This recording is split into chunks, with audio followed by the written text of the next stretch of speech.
பெரியோர்களே, தாய்மார்களே மற்றும் மாநில நிர்வாகிகளே, தளபதியின் நெஞ்சில் குடியிருக்கும் தொண்டர்களே, இன்று சேலம் முழுவதும் நம் கொடி பறக்கின்றது. நாளை கோட்டையிலும் நம் கொடி பறக்கும்.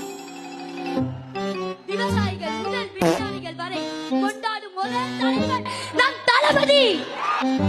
மாணவர்களுக்கும் நம்பிக்கை கொடுத்தவர் நம் தளபதி. இன்னைக்கு பேசுறதுக்கு ஆளே இல்ல, அதான் பிரச்சனை. திமுக பேசுறதுக்கு யாரா இருக்காங்களா பாத்திருக்கீங்களா?